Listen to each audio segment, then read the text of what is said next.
Okay, so let's finish this problem. We found that one place where we have a maximum or a minimum, a critical number, a possible max or minimum, a critical number, is where the derivative equals 0, which is at x equals 1. So then we need to plug 1 into the original function and find the y value at 1. So f of 1 is 2 times 1 minus 3 times 1 to the 2/3 power. Well, 2 times 1 is 2, obviously, and 1 to the 2/3 power. You can either do the power first and then the root, or the root first and the power. So the cubed root of 1 is 1, and then you square 1 and you still have 1. So we have 3 times 1. So we have 2 minus 3, which is negative 1. So that's one of our y values. And then let's find any other critical numbers. So what we need to do now is think about our derivative and think about where the derivative is undefined. Where the derivative is undefined is where the denominator equals 0. And if we combine these two, our denominator would be x to the 1/3. So let's think about where that's going to equal 0. So you set your numerator equal to 0 to find where the derivative is equal to 0, which means that the function has a horizontal tangent.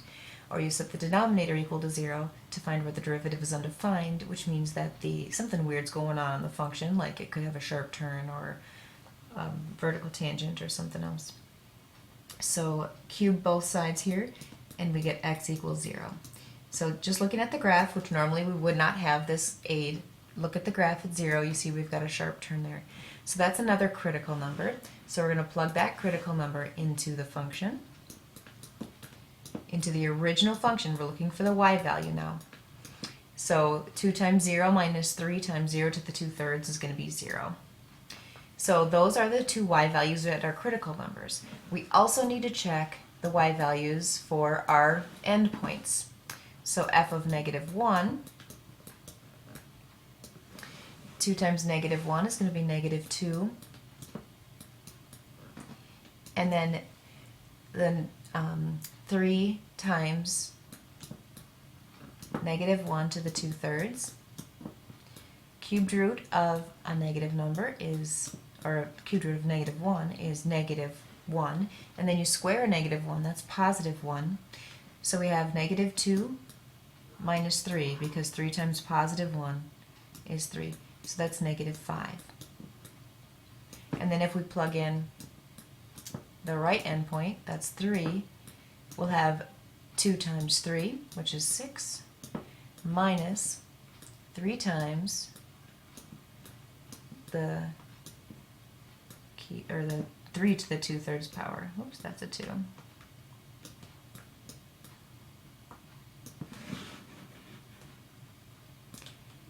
And putting that in your calculator, 6 minus 3 times 3 to the 2/3 power, you get about negative 0.2403. And that's rounding to the 4th decimal place. Always use at least 4 decimal places within a problem until you get to your final answer. And then you can round to 3 or truncate at 3. So we've got 1, 2, 3, 4 y values to compare. Negative 1's pretty low, but 0's higher. Negative 5's lower. Negative 0.24 is not as low as negative 5. So negative 1, 5, and negative 1, negative 5 is our lowest y value. It's the point with the lowest y value. So that's our min. That's here. Obviously you can see that's the min. And 0 is the highest value right here. Is it? Let's see. What's going on at 3?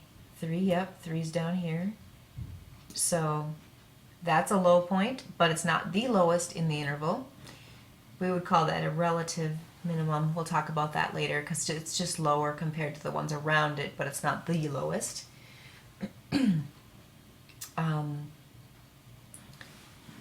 I guess what I'm finding here when I said that find the critical numbers, I should only do this and this.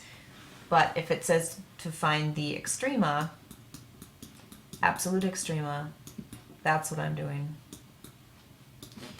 by comparing the y values. So if they just say find the critical numbers, you stop it here, 0 and 1.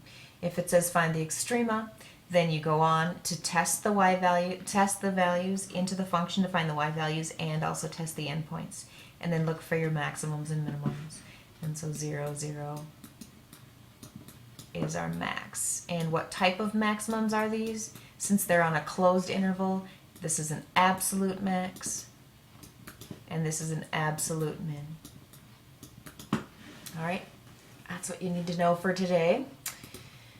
Number 29 is going to ask you to find the derivative of a function that has an absolute value in it. We haven't specifically talked about that. It's not really one of the formulas that you have to memorize, but you will have to use it. So here's the formula. The derivative of the absolute value of some function is the derivative of the inside of the function, that goes here, and then times the original function over the absolute value of the original function. And that's all as long as that inside function doesn't equal 0, because we can't divide by 0. So when you're taking the derivative of absolute value, that's the formula you use. You will not have to memorize it, but you'll have to use it for number 29. All right, homework, page 169, 1 to 41 odd, 55 to 59 odd, 65 and 67. Have a great night.